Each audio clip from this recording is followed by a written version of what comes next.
It's 7 o'clock. I'm going to call the Board of Trustees of Lamar Consolidated Independent School District regular board meeting to order. We have on this November 21st, 2019, we have a quorum with only Mr. Hebenek absent. We will open the meeting with our traditional moment of silence for you to observe as you feel appropriate.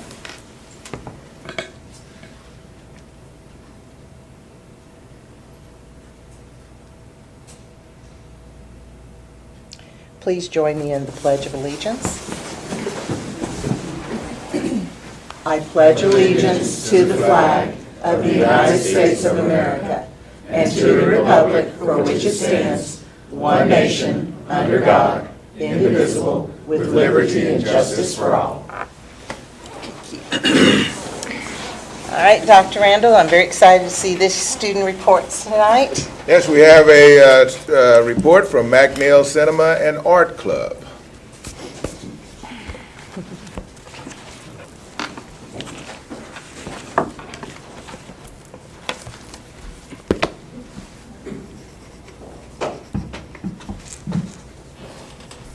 Good evening, Madam President, members of the board, and Dr. Randall. My name is Tony Scott. I am the principal of McNeil Elementary School. We are here tonight to present a video that we created to represent all of the cultural diversity that is present in our district, as well as what we feel that the district has created a sense of everyone belonging. And without further ado, I will present the video, and then we will have students and our sponsor speak to you very briefly. Okay, thank you.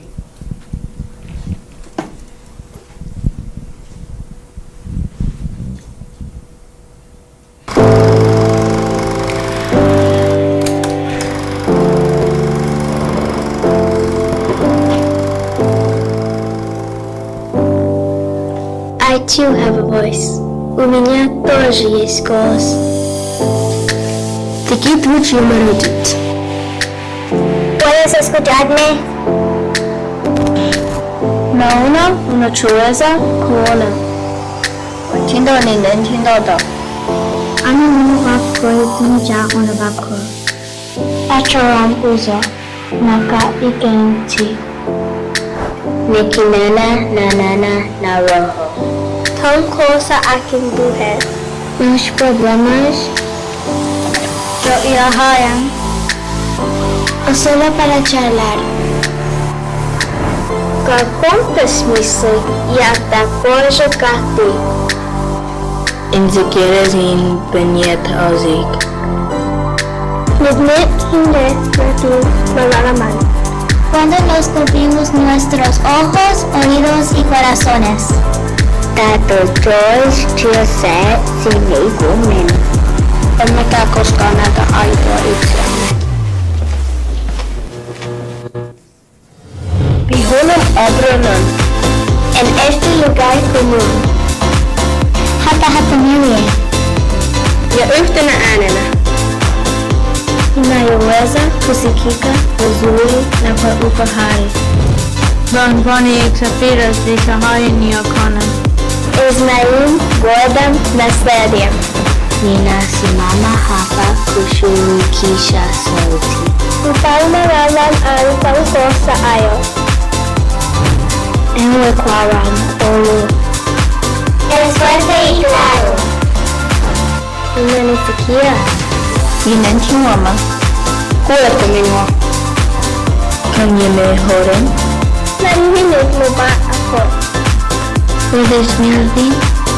¿Puedes escucharme? Ayo subayan ra. Nitagan ni Vaishnavi. ¿Tú słyszysz mnie? Iwana iki inu. Dango nie to nazikam. Osomo? Tuniki shunto pachanike? Can you hear me?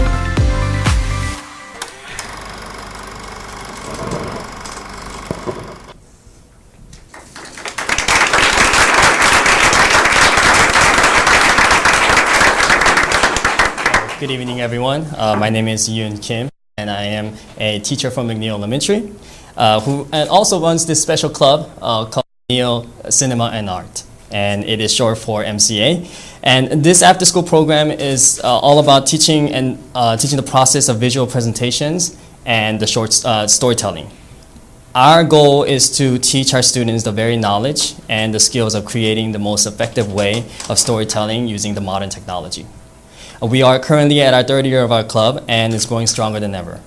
And these are some of the students that have started with me since the beginning. We go through a lot of process of video making, and surprisingly, some of those shots are actually taken by the students themselves. And we would like to show you a little bit of a behind the scene on our next video presentation, and then after that, our students wants to present their words about the club. Okay, so more of a long view? Yeah. Let me see that. Okay, and that's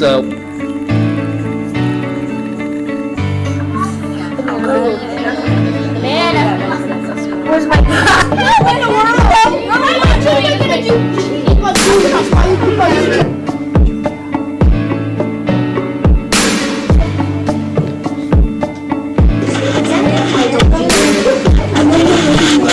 Those 2 seconds you go down. no, she's not. Just stays up and watch the camera. Action. Oh, what are we gonna do? One more time with the lights. Turn on the light.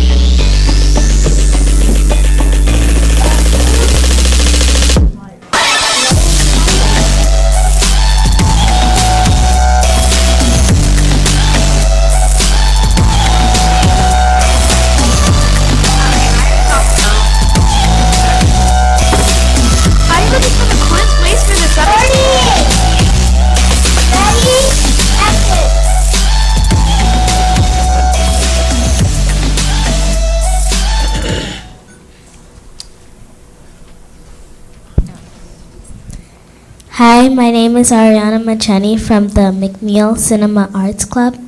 I learned that sometimes you just have to step out of your comfort zone. Before I used to be timid, but once I entered, I felt more open. This club I joined was full of fun and creativity, also spending time with friends.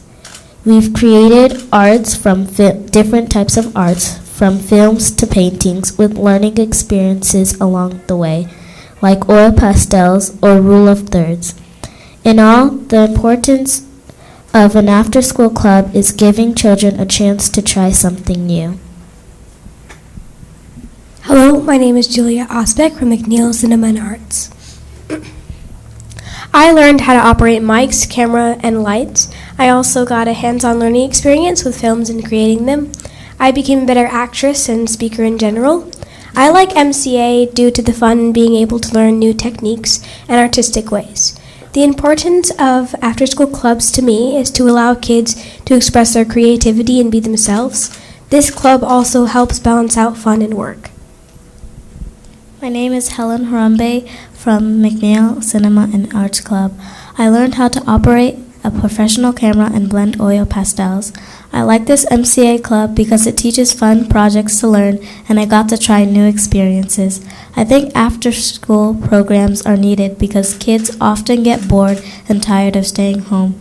This will provide kids with the time to learn and have fun with their friends.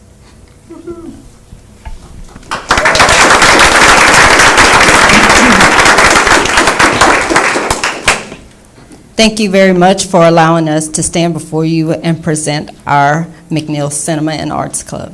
We hope you enjoyed the videos and meeting our children and our teacher, Mr. Yoon Kim. Thank you very much.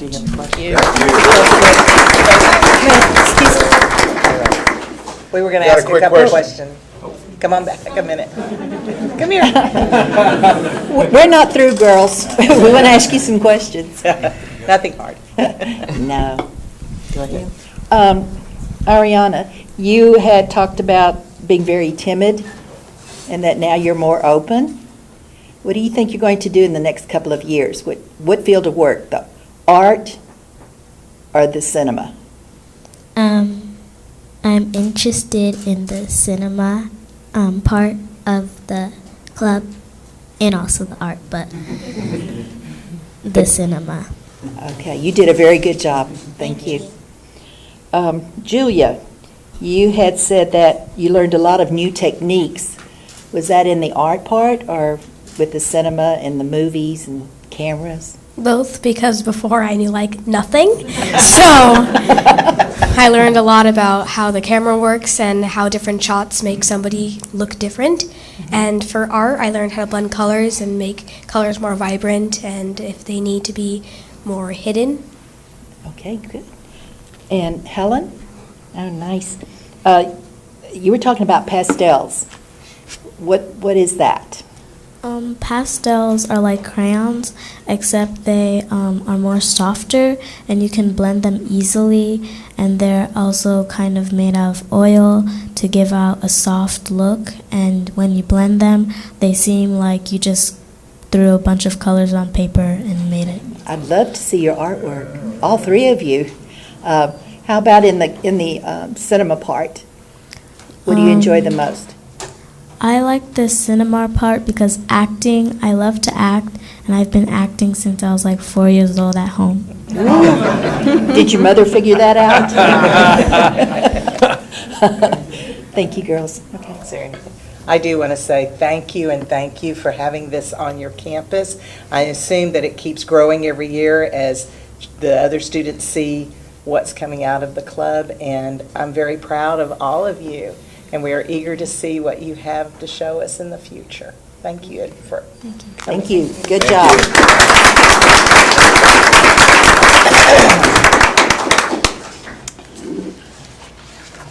Okay, we're going to move on to recognitions, and I believe Ms. Williams and Mr. Welch have a presentation, or would like to, do you want to say something first? What do we do?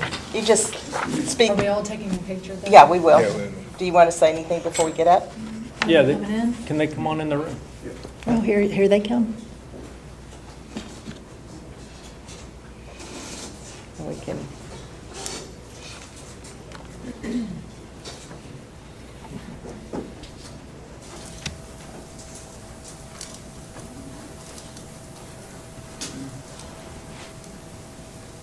Good evening. Wow. Okay. What do you wish to say? You want to go first? Welcome, guys. I learned about you guys from your Facebook page, and I didn't know anything about the program or anything, and so I went to the first meeting that y'all had before this school year began this year, and I was just there. You guys thought I was a dad. I am a father, but my kids are not in those schools over there, so I was just trying to kind of get a feel for what's going on, and I was so impressed with all the different things y'all were talking about and the organization that you've put together, Mr. Smith, that the effort that you put into getting these guys to volunteer and to get on the campus and orchestrate it all. And I know you put a lot of time in, and I think that I was so impressed. You guys take time off work, you take time off of your free time to go up to the 3 schools there at the George Ranch mega campus, and I hope that you can continue to do it, and I think it's a great thing that we have male role models in the schools. Some of them are teachers in the classroom, and others are just like you guys, just high-fiving kids and just being a male presence on campus. That's very important for the youth of today. And so I applaud you, and I thank you for what you're doing. Thank you. I echo John kind of said what I would say as well. I know y'all do more than just be on campus. You go to the dances, you go to, or I guess that's on campuses as well, but near the restrooms and the hallways and the carpool lines, I know y'all do a lot, and I'm on your Facebook page, so I see that you didn't just start at the beginning of the school year, but you've continued, and I'm so impressed. And I know the administration is super thankful. I know I'm super thankful, the teachers. Hopefully some of the students, if not now, they'll be appreciative down the road, right? That's how it works. So anyways, I'm very thankful for you all. Thank you. Okay, we're going to come out, and we have something to present to you. Dads on duty, I know they have quite a few in different schools, but I think they're one of the originals. Okay. Who's the spokesperson? You're doing the tallest in the back.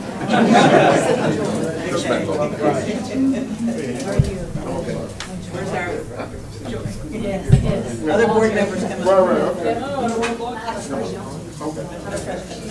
Where are we going? I'm just hanging out on the side. Can you see behind me? I can see you. You want to make sure you see me. We don't have to worry about it. Okay.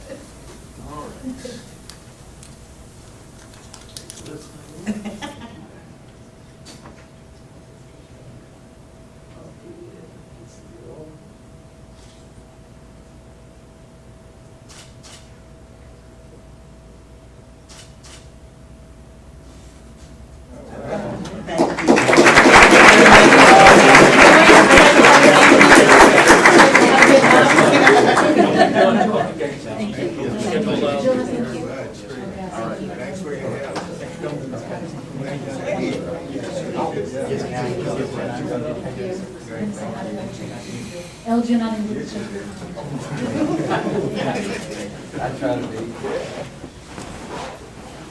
We always know it takes a village.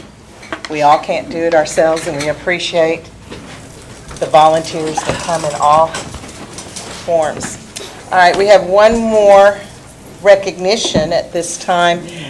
Starting at 7 o'clock tonight, Fulshire High School volleyball team is playing at state, so we want to do a shout out. If everybody would hold up their volleyball, a picture. Go Chargers. Go Chargers. Go Chargers. Go Chargers. You're on camera, so. Oh, yeah. Oh, you're a big one. You got two of them over there. I think they're going to I'm a tweet it big out. fan. All right. One for each piece, okay. All right. Thank That's you. Awesome. And we'll be getting updates as the evening goes on. All right, any introductions tonight? We do not have any Okay. introductions. All right, audience to patrons, did we have any? All right, for sure. For sure, no audience to patrons, okay. All right, we need to move forward with the approval of the minutes from last month. We had October 15th, 2019 special meeting workshop. Do I have a motion?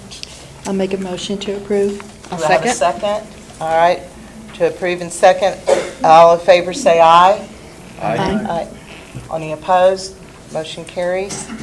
We have the October 17th, 2019 regular board meeting. Do I have a motion? I'll make a motion. You'll make a motion? Second. All in favor say aye. Aye. Any opposed? Motion carries. October 24th, 2019 special meeting. Do I have a motion? You have a motion? Okay, second? Okay. All in favor say aye. Aye. Any opposed? Motion carries. All right, let's move forward to board members' reports. We've had some committee meetings. Who would like to start? Would you like to start? Sure. Okay. And that's the parent, what do we call it? Family and Community Engagement Committee. Do we need to get an The acronym? FCEC. Okay. So, Mr. Hunt and Ms. Ronzel and I met with Community Relations Group this evening. And the Family and Community Engagement Committee had its first meeting this evening, sorry, I just repeated, to discuss the upcoming community meetings. As a reminder, these meetings are an opportunity for the community to get the latest information about the district and each color track directly from the trustees. We're working with the district to finalize plans and schedule the dates for meetings in each color track from January to March 2020. We'll have more information coming up in the December meeting. Okay, thank you very much. We had facilities the other night. I do, Madam President. I have an update on the Facilities Committee meeting. We met on Tuesday. Here's an update of facilities from 2014-2017 bonds. Culver Elementary School and Roberts Middle School. Our final acceptance is going to be at this meeting, and then those will be closed out. The new maintenance and operations facility and the service center, they're waiting to close out, and they should close out in early 2020. Tameron Elementary School is scheduled for completion July 8th of 2020, and it is on track. The Synthetic turf and track projects. That project is complete. It was at Fulshire, Foster, Terry, and George Ranch, and the final payment is scheduled for the December board meeting. There are multi-campus improvements. That project is complete. Final payment is scheduled for next month's board meeting as well. Foster High School athletic improvements, that is scheduled for closeout at the December board meeting.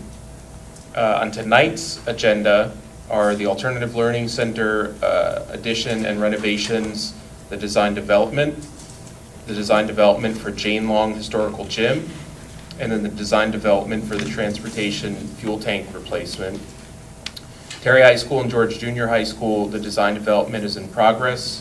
Lamar Consolidated High School and Lamar Junior High School, design development is in process. Multi-campus carpet replacement, that's at Foster, Briscoe, Jackson, Jane Long, and Pink. Design development is in process. Multi-campus improvements and HVAC controls update, design development's in process. This building, exterior improvements, the design development is in process, and early next year there should be completed drawings for the board to consider. Multi-purpose space in the high schools and orchestra middle school additions, design development is in process. Dr. Randall High School and Harry Wright Junior High School, construction is in progress and it's on schedule. And then Trailer Stadium Press Box, contractor recommendation is on this board agenda. And then finally, the facilities assessment and long-range plan, the administration is still reviewing the collected data, and they expect to be able to put something together for the board's review next month. Thank you very much. We had technology this afternoon. Yes, we had a technology committee meeting, and I will spare you all the cumbersome details, and I'll just give you a little bit. The IFPs, the interactive flat panels, there is going to be presented in the January board packet, possibly, an item to purchase and install interactive flat panels for Hubenack, Huggins, and Smith elementary schools, as well as the juvenile detention center. And in the district, interestingly, there are 5,000 camera lenses and over $4 million worth of camera infrastructure throughout the district. And all these cameras in the support system has to be monitored. And so there is a security camera support item on tonight's agenda. And if it's approved, it will be paid for from the network services local budget.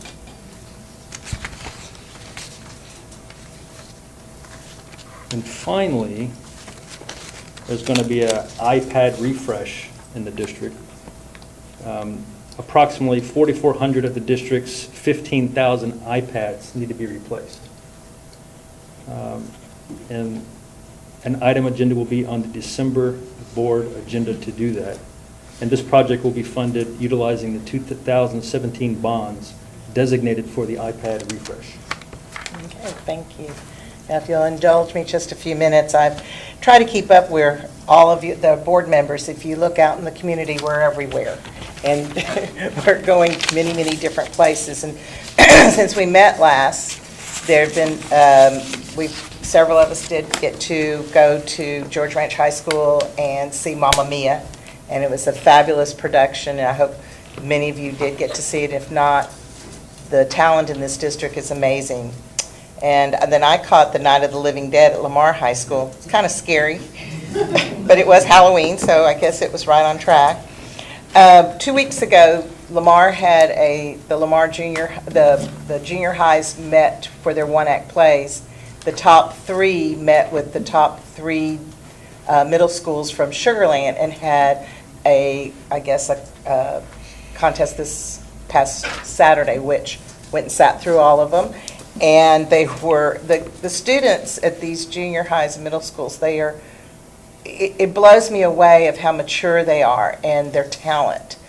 I was just amazed. And they gave a lot of awards out, but the top ones, Missouri City Middle School did win the first place, but our Lehman Junior High won second, and Lamar Junior High won third. So I was very, very proud of all those students that day. I've also, several of us got to visit the pumpkin patch that Ms. Mathis and her teachers and staff did for our SPED kids, and it was, even when it was raining, they were having a good time. Several of us got to go and read to the students, and even I think Dr. Randall, you did too, over at Arredondo, where the principal and all her staff transformed their school into scenes from Coco the movie, and it was such detail. It was amazing. And then a couple of us did that Monday night afterwards. Arredondo had their National Elementary Honor Society induction. And again, those parents of those 4th and 5th graders were very proud. We had a couple of senior serves on our agenda, and we went to Foster Senior Serve and George Ranch Senior Serve. And I think a couple of new board members were kind of amazed by what these parents and students do to get ready for their graduation evening. And of course, just yesterday and today, Taylor Ray 40th anniversary. Such a fun yesterday celebration. We were all singing and dancing YMCA. If you go to Twitter, you'll see a bunch of us having a good time with the kids. And of course, the dedication of Judge Thomas Culver Elementary this morning was a beautiful, beautiful ceremony. And just one last shout out to LEAF. Last week, they presented over 224 grants throughout the district for over $489,763. That's giving back to our students and the teachers. And over the 19 years, they have been back $4.3 million.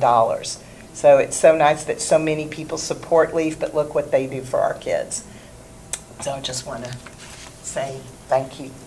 And you did mention Ray's 40th Yes. anniversary. Did I step on your toes, Dr. No, Ringo? no, not at all. They did a great job. They did. The report that I have is set 1, charges 25 to 14, charges are up 1-0.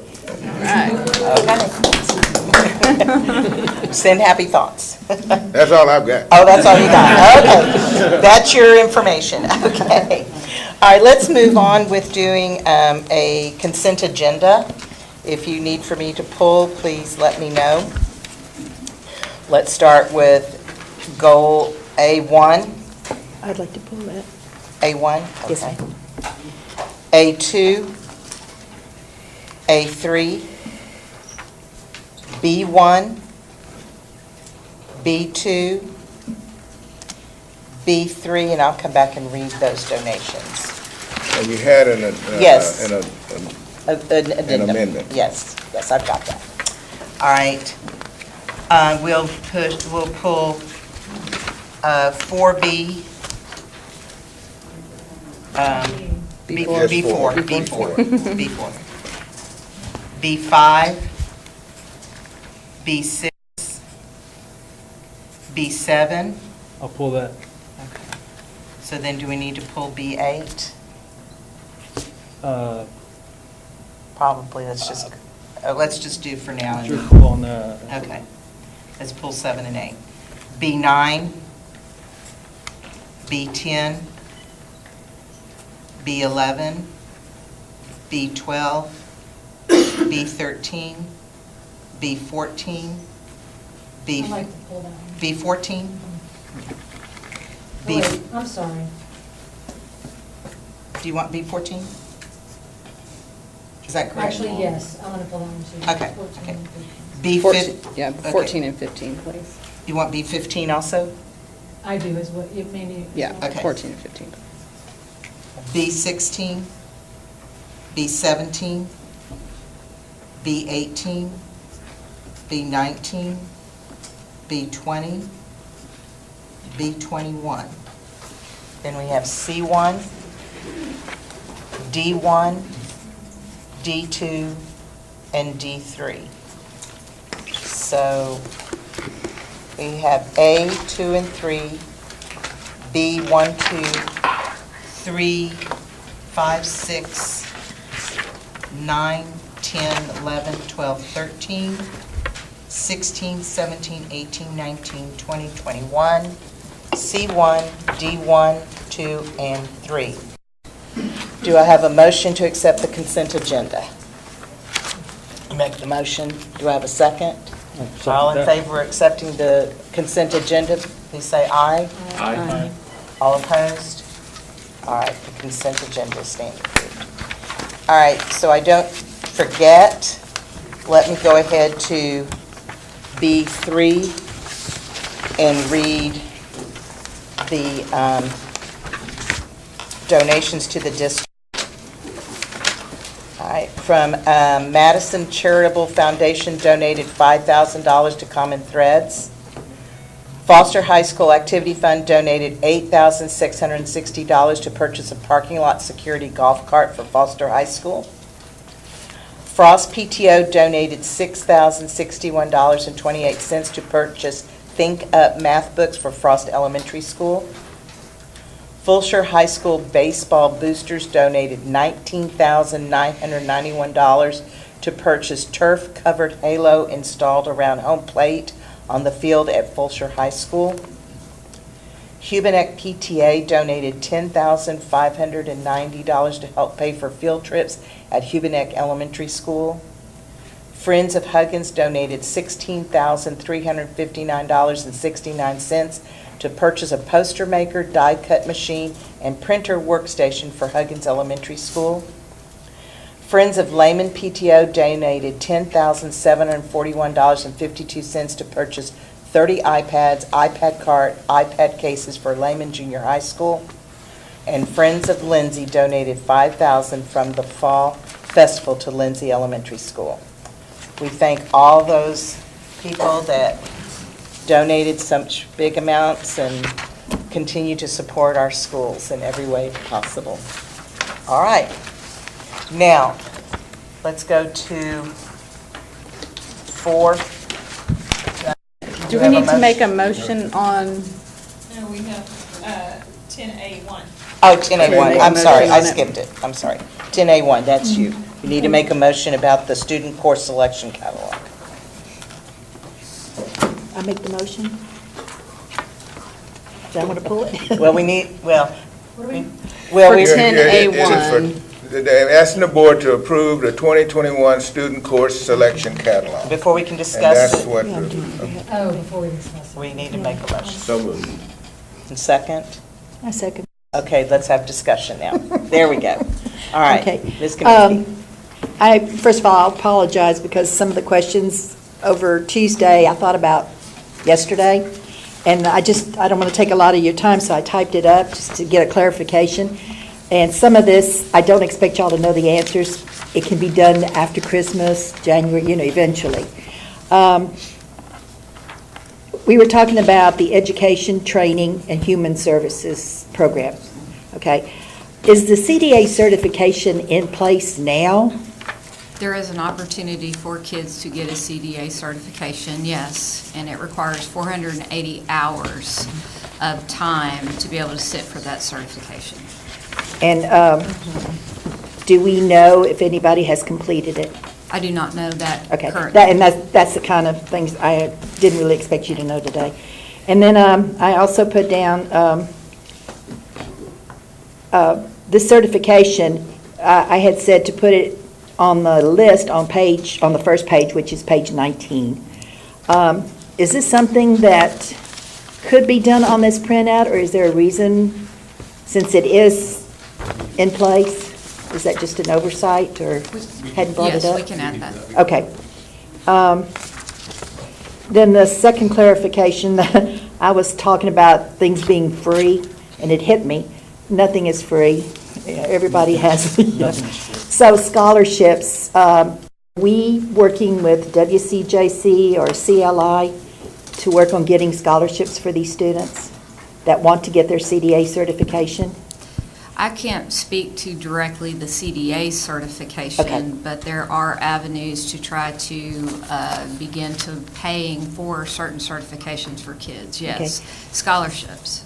Because I just recently with CLI, we're part of it, and found out there's a lot If you're with the CLI program, that'll cover everything except for that final exam. Okay. So that was just a little insight. And, okay, the exam. And if it comes to the students just needing that exam, money-wise and everything, I'd like my name to be put on there to see what I can do to help. And I put down benefits, but this is kind of my goals, to prepare the students to advance their early childhood education and their teaching careers. Yes, I really would like to see that get started. There's a lot of openings, jobs around here, part-time, full-time, in this field. And I've kept my mouth shut for several years and finally realized I'm going to have to bring it up. There's a lot of opportunities out there, and there's a lot of community people that would like to help with that. Okay, thank you. So are there any other questions or comments? All right, then we can, thank you. Thank you. We can vote. All those in favor of approving the 2020-2021 student course selection catalog, say aye. Aye. Any opposed? When I asked if this would be put on, added to the catalog, do we have to say that in this motion? No, I think we've got Is that something different? Okay, okay. Okay. All right. So, okay. So you're for I'm for it. Is everybody, okay. I'm for it. Okay, All for it. It passed. Unanimous. Unanimously. Thank you. Okay. Now let's go to 4, the voting for the Fort Bend Central Appraisal District Board on page 36. Yes, ma'am. I would like to make a motion that we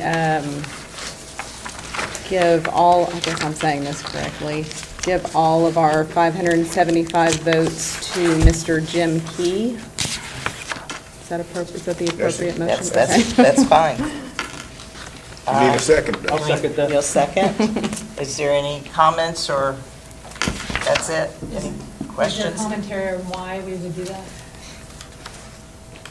Not necessarily. He He's been on the board before. He contacted me and asked that. I've known Mr. Key for probably 20 years.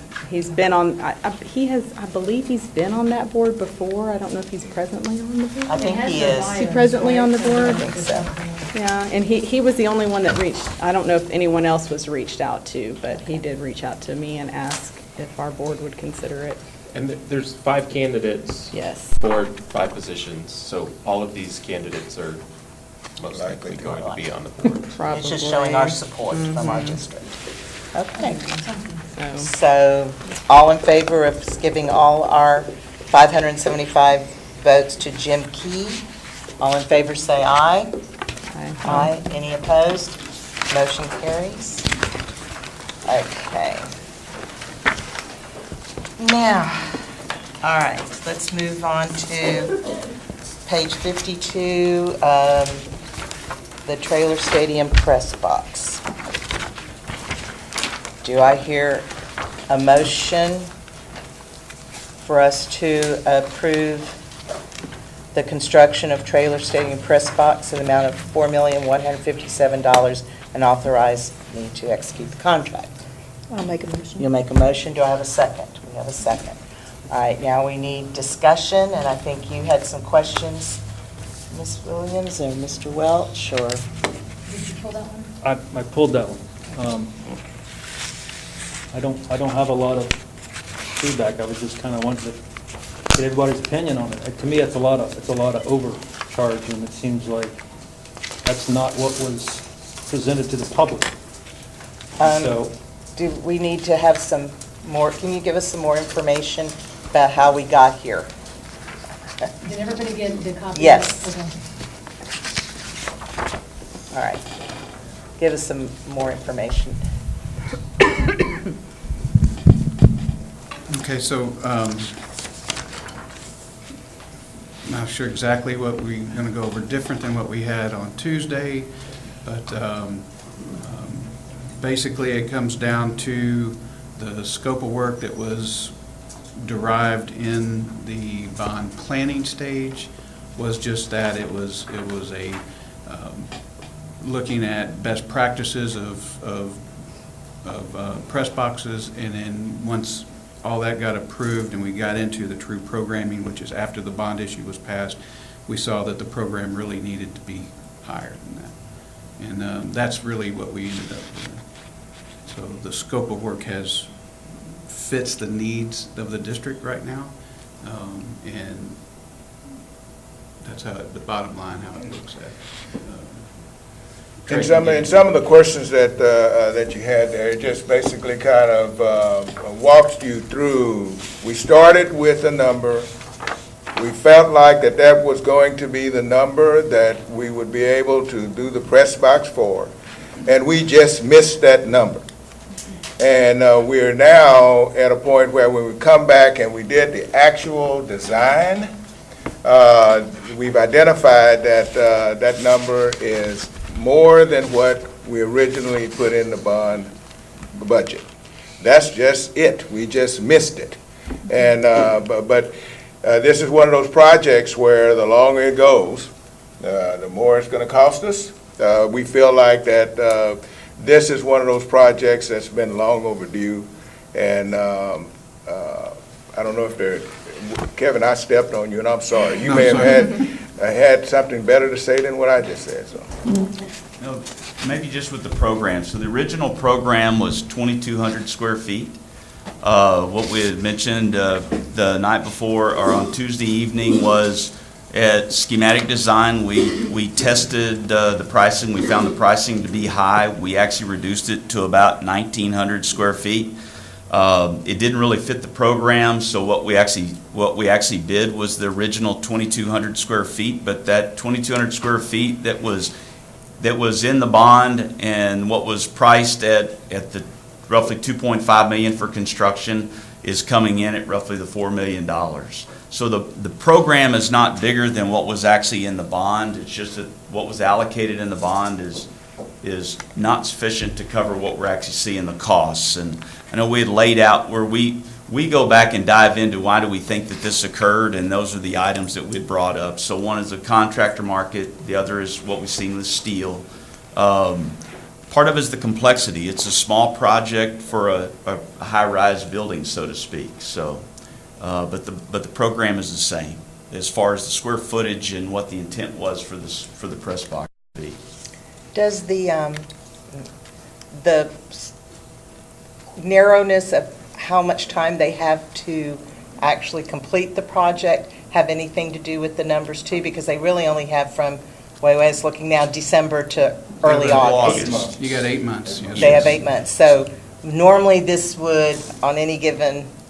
Yeah, this type of construction we would typically prefer to have closer to 12 months. And so we are talking a compressed schedule.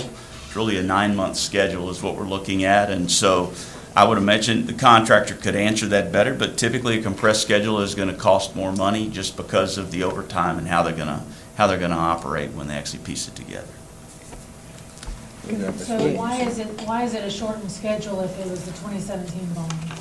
So the schedule, the schedule was we couldn't start construction until the football season ended because they needed the press box, and they need the press box for football. They don't need it necessarily really for track and for soccer. So we have that window basically from now until August when football season starts again. So that's our window to come in and rebuild the press box. So we're going to take it out of commission. There will be no press box there until August when football season starts again. If we could expand it, but we would expand it through the football season, then there wouldn't be a press box available. I guess my question is, if that's probably typical for doing press boxes, correct? Because they know the seasons and that type of thing. Correct. So why didn't we budget in that piece of it knowing it was going to be on a shortened schedule? It's a good question. I'd have to go back to those that were actually piecing the numbers together. When they're putting bonds together, I don't sit in a lot of them, but the numbers, when we go in and we're estimating, it's somebody's putting numbers in. They don't go into a lot of times to detailed programming, and so maybe that wasn't a thought process when they were running the numbers. So it's a very common number to say a press box of this stature is going to cost you $1,000 to $1,200 a square foot. That would typically be in the form of when you're building a stadium or other things that are going on. In this case, we have the complexity of building on an existing campus, limited space, when we're trying to piece it together. And so that may not have been a thought process when they were putting numbers up there, because during bond planning and programming, the numbers go up pretty quickly. So that could have been the case when they were piecing it together. Go ahead. Okay. Last Tuesday, you were talking about the high rise in a Correct. very small area to work in. That was Correct. one of the expenses. The steel, the handrails, which that was already included, correct? That's not that much more. No, It wasn't originally, but it was actually a very good addition, actually putting the handrails. It served two functions. So personally, it was nice for the fans to get there, so it needed to be there. So really, it was a good add. The handicap seating, that was included too, correct? So we're going to have additional ADA seating that'll be up on that deck. So it was available, but the way that the press box for sight lines and the way that it's elevated, it gave us the opportunity to put the deck there. Mm-hmm. The fact that we have the elevator gives us the opportunity to actually add some additional ADA seating up there. And that'll be appreciated by a lot of people. Correct. And also, a lot of the city, the new codes, doesn't that put a lot of changes that you can't predict 3 or 4 years ago?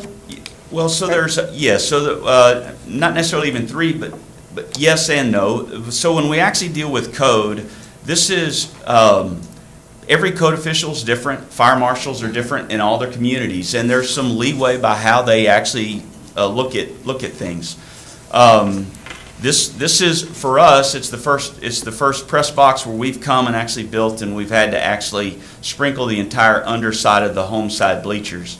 We actually seat close to 6,000 to 6,500 on the home side. So the stadium technically seats 11,000 people by 18-inch seats, which is actually one of the largest stadiums in the city of Houston from that standpoint. So we have a very large structure that we're now gonna sprinkle it.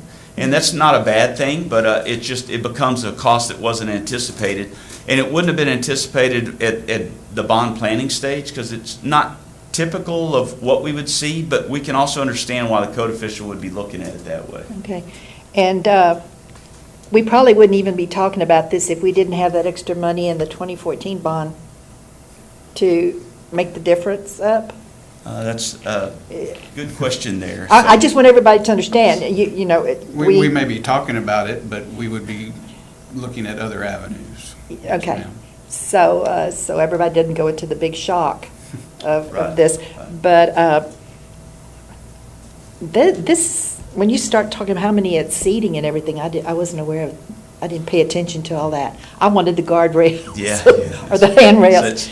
So it's a large, there's in the world of estimating, I wish it was, we use historical data as much as we can, what we try to piece together. I asked Kevin earlier, it'd be interesting in the bond, this is one, when you actually look at the facility that we're building, it's kind of highlighted in what we're doing, and it did come in way over budget. It's a very unique project. I think that also contributed to it. Interestingly, if we go through, it's kind of, we're going to be high and low on estimating throughout. What we hope is that we're low as a whole when we're going through. And so it's no different than when we break things down by line items. And it's just a matter of how you estimate this one for whatever reason. And like I said, I'm not certain exactly how the numbers went there, but I will tell you that if somebody called me on the phone and said, hey, I'm building a new press box, it's part of my stadium, what's it going to cost me? And I'm going to tell you it's going to be $1,000 to $1,200 a square foot minimum when you're actually piecing it in.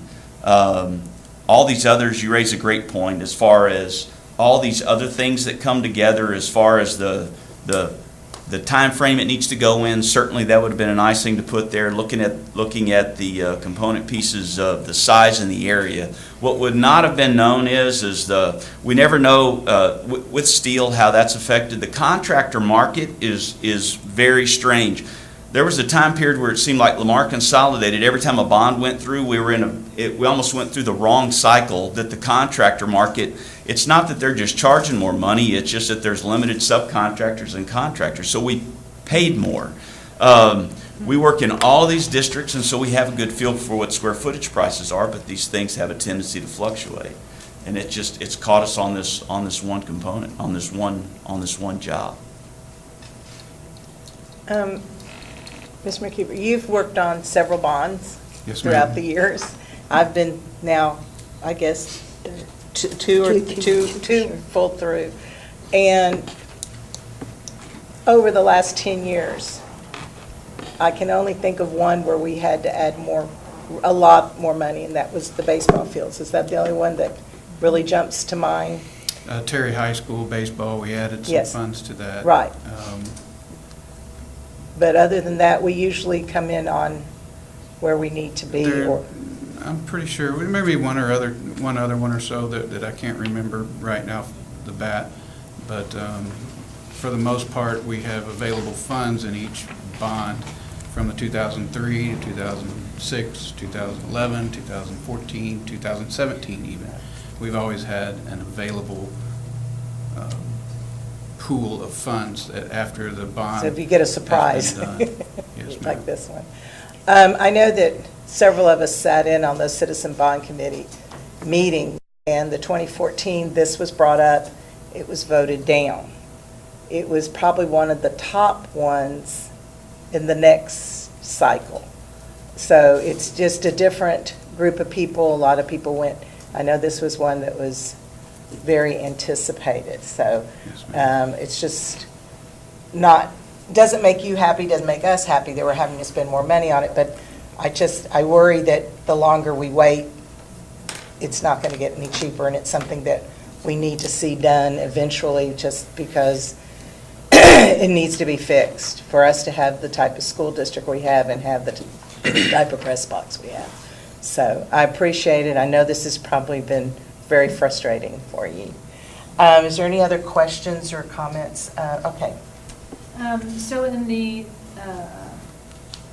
bond phase, soft cost was $275,000, and then it went to, no, sorry.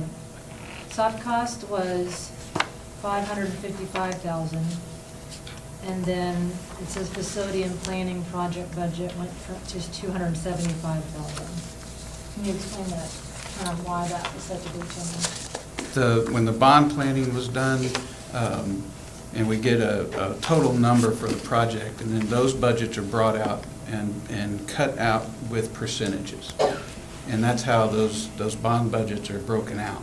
And it's soft cost, FF&E, everything is based off of percentages when you're in the bond planning stage. And that's how that broke out. Well, then when we go into the bond afterwards and we get into the programming of it, we have changed a lot how we do things in the district. One of them is my department. And now we don't have a 5% or plus for a program manager, because this job is not being run by an outside managing firm. So that's another amount of money that's saved on that. And then after looking at it a little closer, the amount of FF&E could be reduced because it was not needed as well. So that's where that number came down.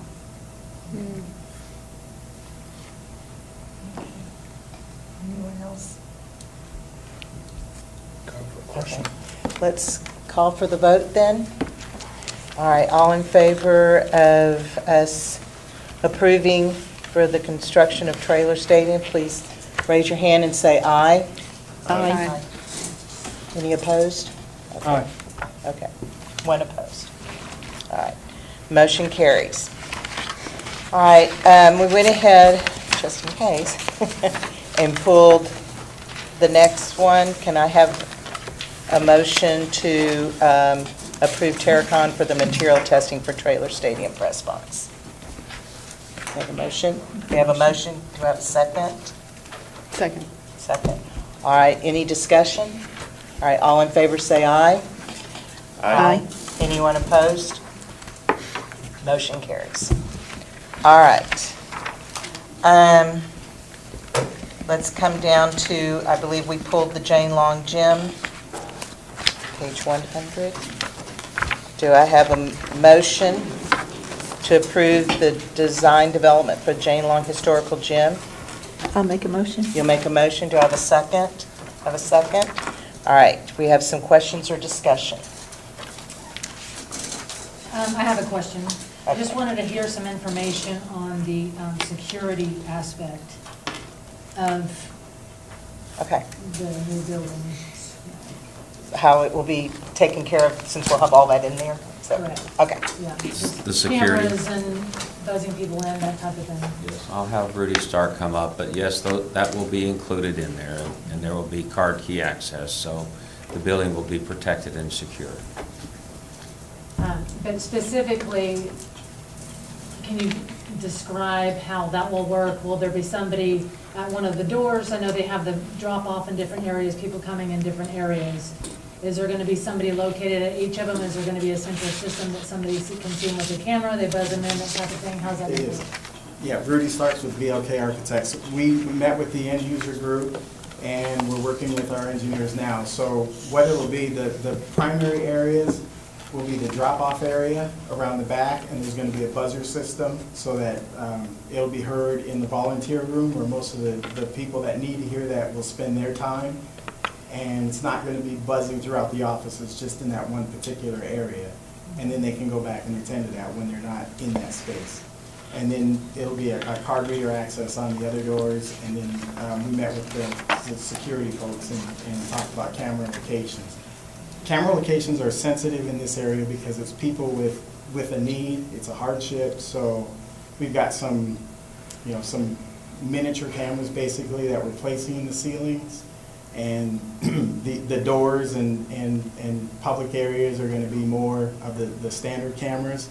But we don't want people to come into the facility and feel like they're being watched, like there's the eye in the sky. So we've gone through that with your security folks and with our engineering folks, and we're working through those issues now. Any other questions, comments? Okay. Now I'll call for the vote. All in favor, say aye. Aye. All opposed? All right, motion carries.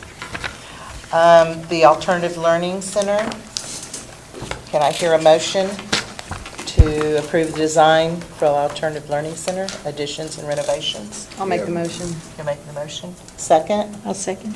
Okay. All right, discussion or questions? I had asked Dr. Randall some questions about moving the CIBC program and where that was going to go and stuff, and he and his did answer my questions. I just wanted to make a comment that I hope that there's not been a decision where that program's going to be made, but I hope that when it is looked into and decided, that that's looked at very closely and a lot of thought is put into where that program's going to go, because that's Those are the younger students. Really important. Can you be more elaborate? I haven't seen any of what you... Well, they did send out some information. Was that today? Yes, I haven't seen it yeah. yet. Okay. I mean, is it something to be... The program is, well, first of all, when we mentioned Tuesday night that the program was going to move to the Jane Long Elementary, that's not, we haven't finalized that decision yet. So that's number one. Okay. Then secondly, there was discussion already being held regarding removing that from the Alternative Learning Center, because it's not a discipline program, whereas ALC, as we have it, is a discipline center.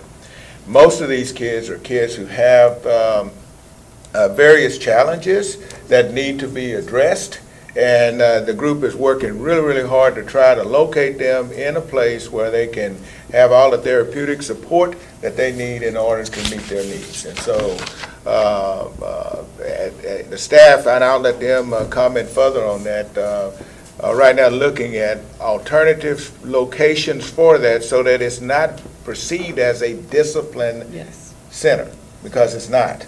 Perfect. Is that what, I'm sorry, go ahead. Would you just say what is CIBC? It's our centralized intensive behavior classrooms. Okay. Was it called something else before? No, the new name. Or it's changing. Yes, the new name is going to be this Intensive Social Emotional Support Classroom.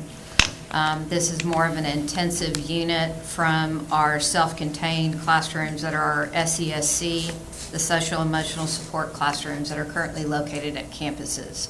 Kids that are going to that self-contained area for intensive have more severe challenges emotionally than those that are at the campus level. What age group are those students? K through 12. They are K through 12? Yes. And are they more like steady students in that area? Or like in ALC, you have so many days, but are these particular students needing to have a constant? Right, so it's based on an art committee. Okay. Their decision based on the child's improvement throughout the In their the time. IEPs? Absolutely. So they really just didn't fit at ALC, Absolutely. that's the problem. So we That need is to find a good fit for them for the future. But that, Yes. An environment. A new environment. Different environment. Yes. Okay. but that's recent. Oh, go ahead. No. We're Ladies so polite. first. No, he's so polite. But they weren't with ALC, they were on the same property, but they weren't with ALC. Correct. So that's different than. But the pamphlet, the fancy colored pamphlet that VLK gave us that I got in August showed it still there. At And that it's- time. And this month, we got the same, a refresh. So what was the thinking? What changed in those months? Just as Dr. Randall explained, we've had a lot of difficulty separating the two because it is not a disciplinary placement. It's a continuum of service options and programming for a student who has those difficulties. And, you know, when you're on the same campus, people tend to think, you know, these are kids who are in trouble, and they're not. That's just part of their disability, and we're trying to support them in a more intensive therapeutic way, and that's why we're looking at different options and to change that stigma. And I totally agree with that. I think that they do need to be moved off of that campus, absolutely, but I feel like it just needs to be an appropriate place. Absolutely. I'm not sure where that place is, but I just think In it. support services, we're working with our maintenance and operations Great. folks to find, we have identified and are exploring several locations in the Great. district. We're going to find what fits the best infrastructure-wise, but more importantly, what best meets the needs of the students and their programming. So we're working Thank you. together. Thank you very much. So the counter to that, though, is that the 1621, the new 1621 is not behavioral issue. That's correct. Kids either, and they're going to be on the same campus as the ALC. So you've already taken away half the stigma of the campus.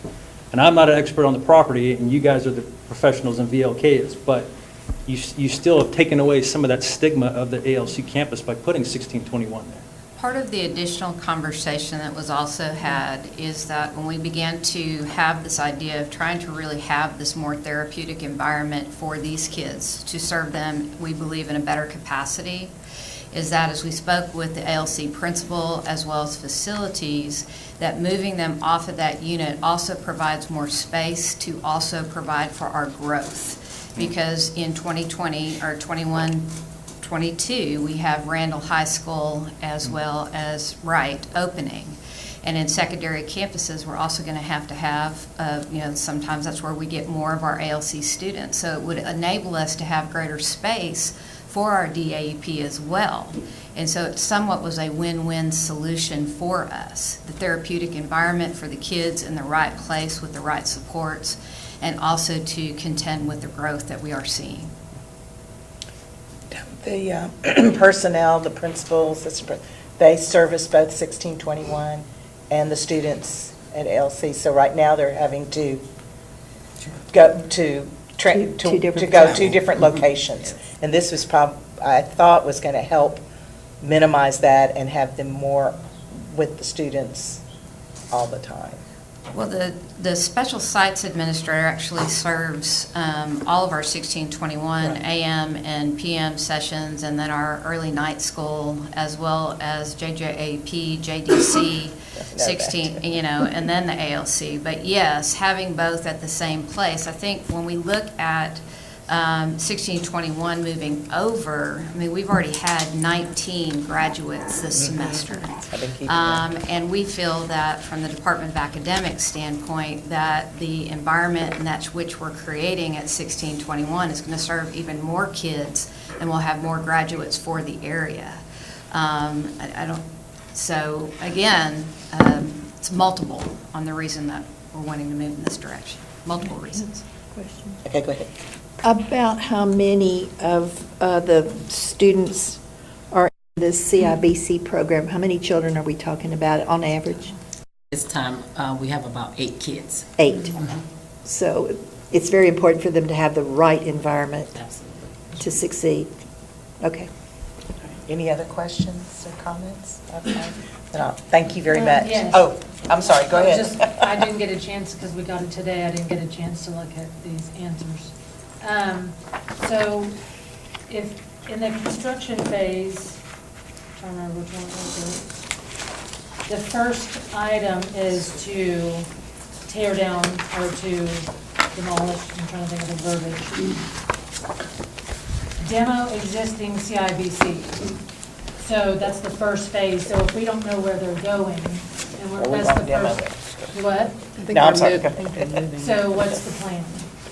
Well, the plan is that decision has to be made in time for us to begin our work, which we're planning to start work in May.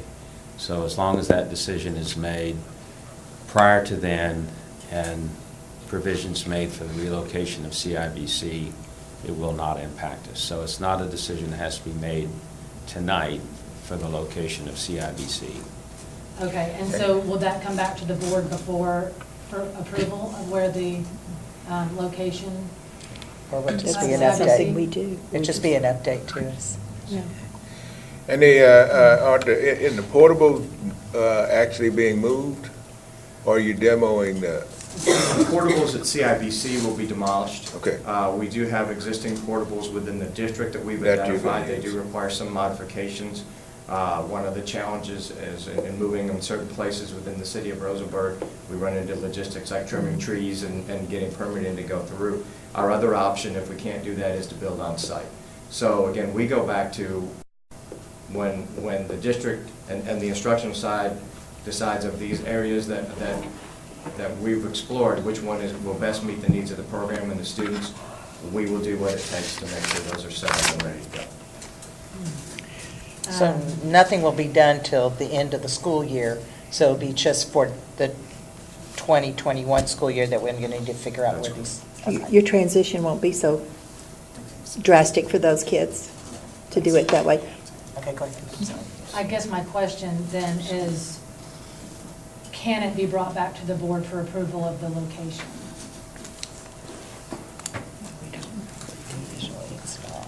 We're not. I mean, we're approving the plan, so if we're concerned about, if I'm concerned about part of the plan and where this is relocated, is that something, do we have to approve the whole plan and then, but we're not, you're taking it out?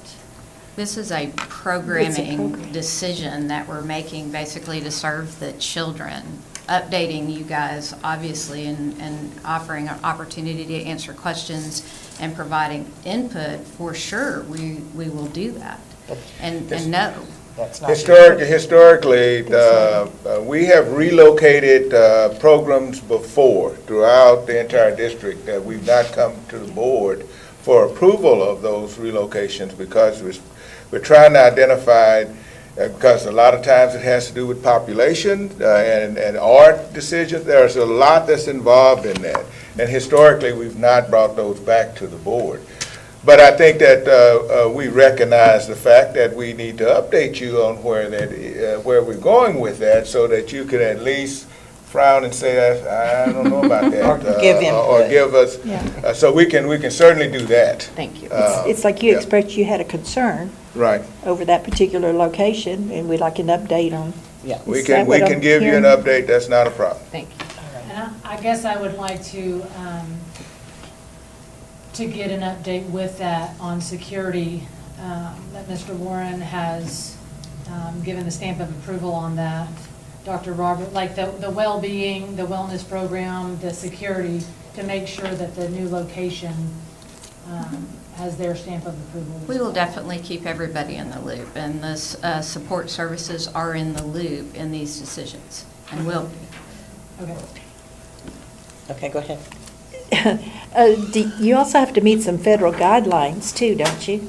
Yes, we have to You're not offer a just- continuum of service options for our students. And this is one that is considered a separate campus, a self-contained separate campus.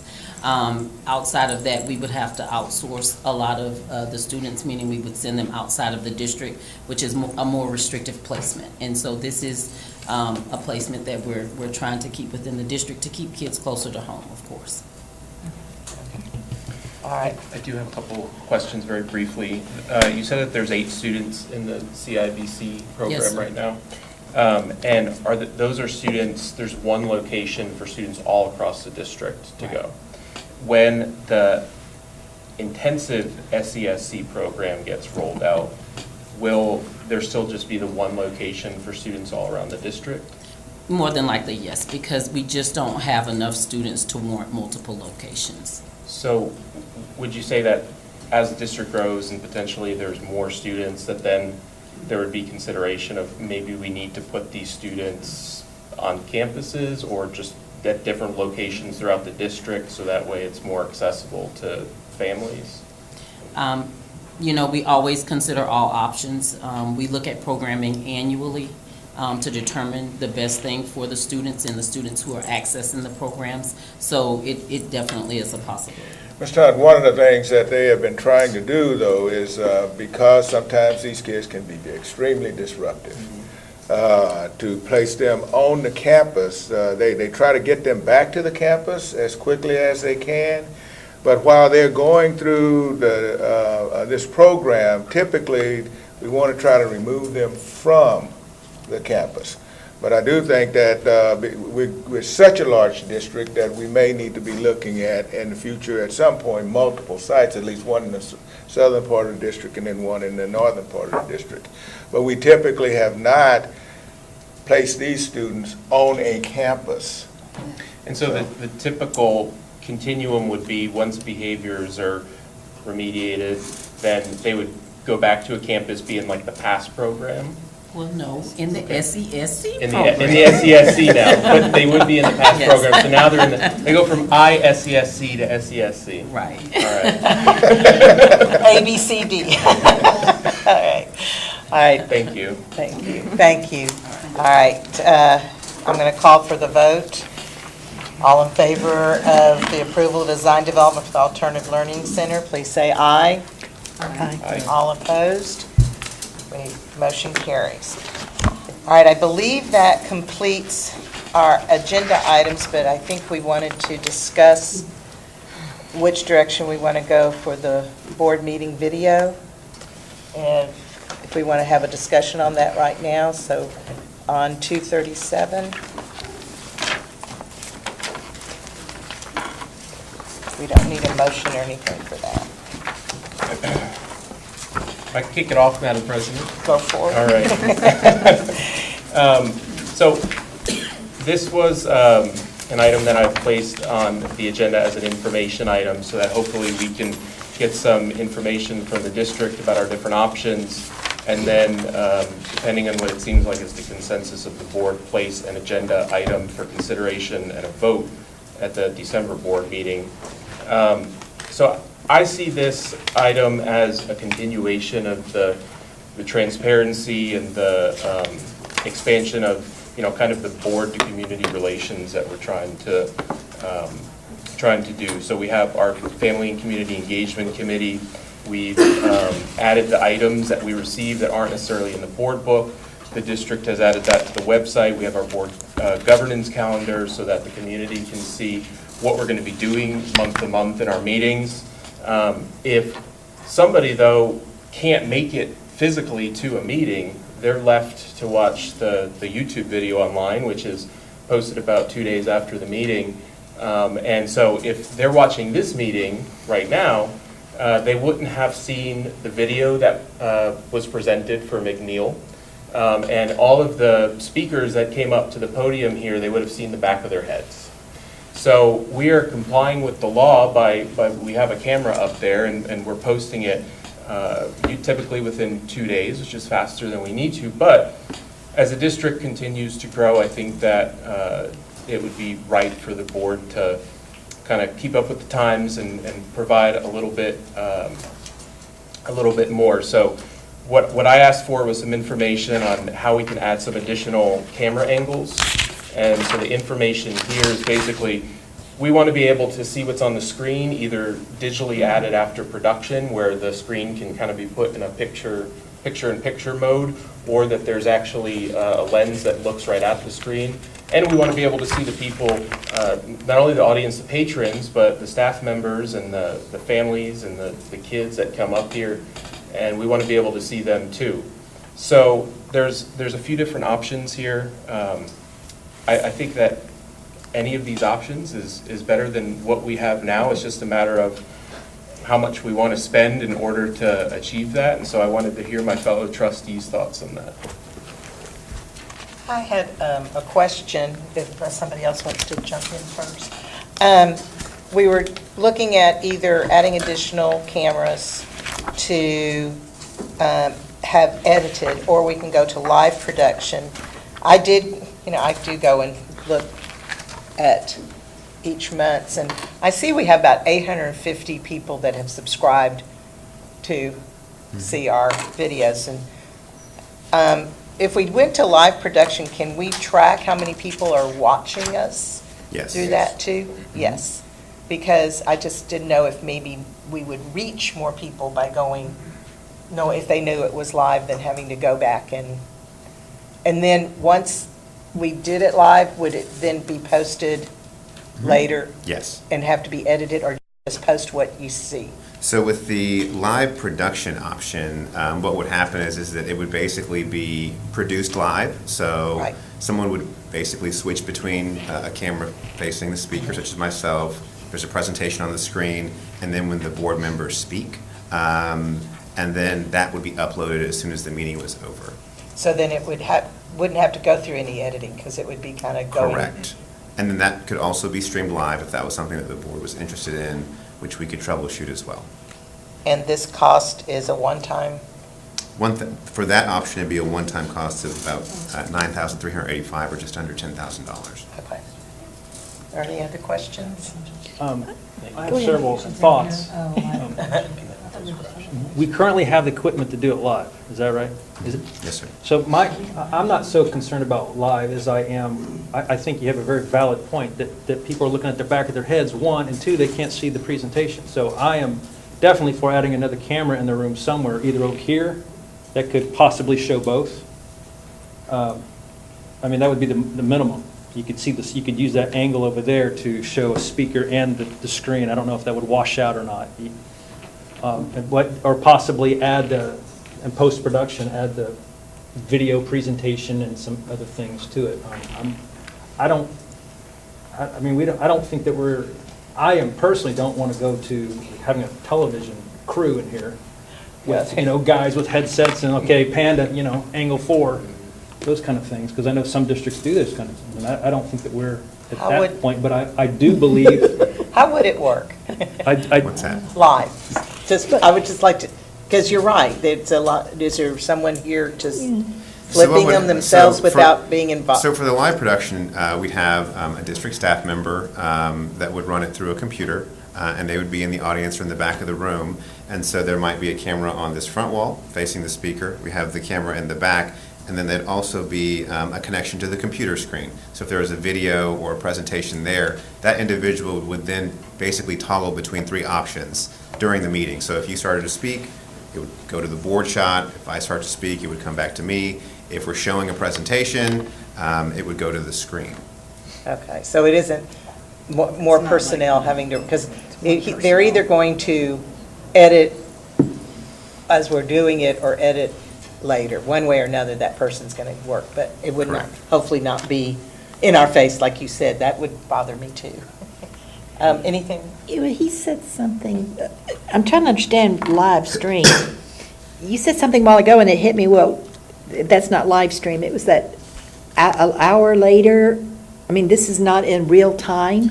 So currently, what we do is we record our board workshops and our board meetings, and then to be compliant with the law, we have 7 business days to post them. We typically post them on the district page, linked to a YouTube channel, within 2 days. And so individuals who wouldn't be able to attend the meeting can go and watch the workshops and the board meetings a couple of business days later. So there are options.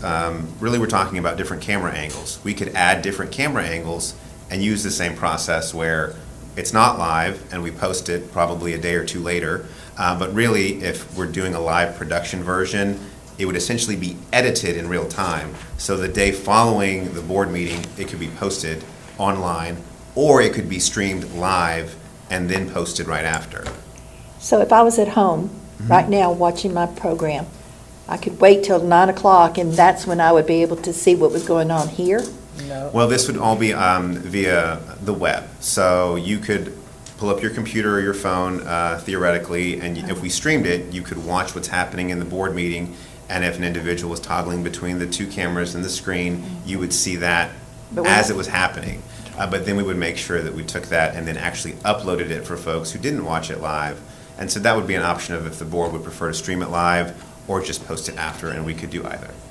So, Mr. Rockwood, the difference between the two prices, $6,000, $9,000, the post-production would be the person that's producing it afterwards just has 3 streams. They're completely producing it afterwards. And so it's going to be cheaper because they don't need the technology in order to switch between the cameras during the meeting. The $9,000 option, there would be somebody here, and because it's live, they can't produce it afterwards.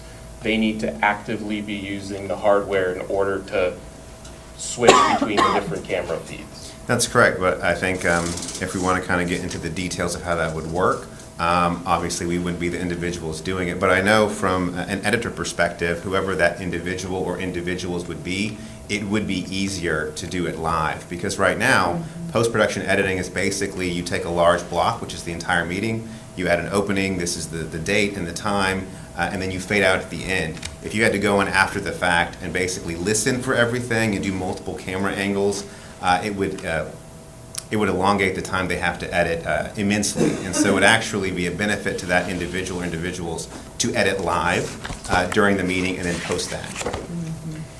The other comment that I'll make is that if we have a Tuesday workshop, I know that the district usually tries to get that out within the next day or two, but there is a limited amount of time that if somebody is interested in an issue that we're discussing in the workshop and they want to, talk to one of us as a constituent, tell us how they'd like us to vote, or they want to come to the meeting, there's a limited amount of time that they would be able to actually review that video. So having a live stream would mean that it would be on the internet quicker and that people would be able to be more engaged.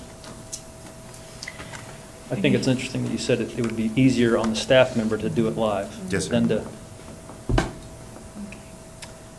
Thank you. All right. So then you can put this on the agenda for us to make a decision? Okay, that would be good. All right. Is that going to happen? If there's no other questions about any other information items? Do we have any other information items? Okay. I do. So I know we brought this up on Tuesday, for the policy changes, can you remind me since we're on the policy committee, are these going to come before the committee for the changes? Or you said there's like a second reading. We'll have a second reading next month. And historically, we've had a policy committee meeting, just like we had facilities or any of those. Yeah. And where staff literally just takes and walks through each and every one of them. And then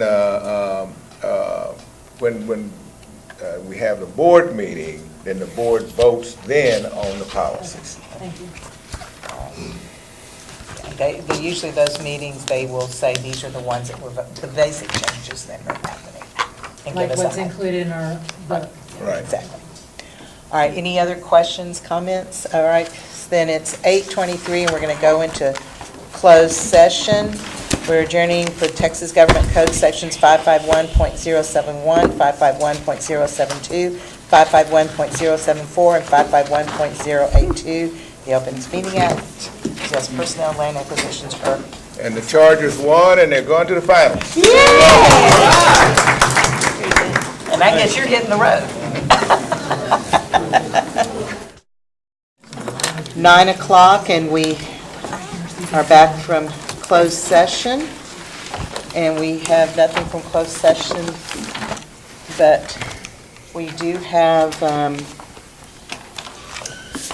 for next month, do we want to see about putting any agenda items or information items on next month's agenda?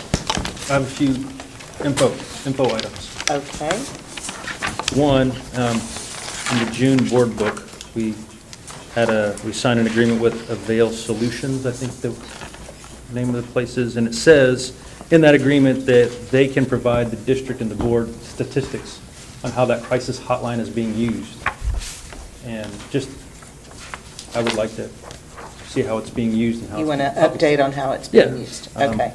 Second thing is, I would like information on an item that I heard was discussed in the past, and that is putting advertising on our buses. I've had a conversation with another board president in the area, and he told me that that was a very lucrative stream of income for the district. So I thought that's worth conversation. The other thing I'd like an information item on is some basic information on what the maintenance cost every school year is of our band instruments that the district owns. Like the percussion instruments and like maybe the big brass tubas, those kinds of things. What does it cost to maintain those?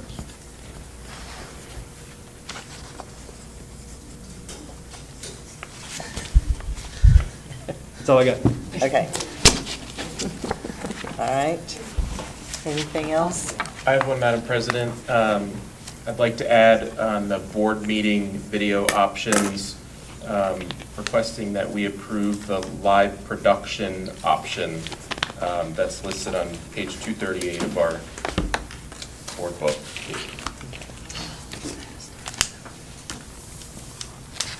All right. Anything else? Okay, well, we have 3 playoff football games this weekend. Now a volleyball playoff for state. Huh? Championship.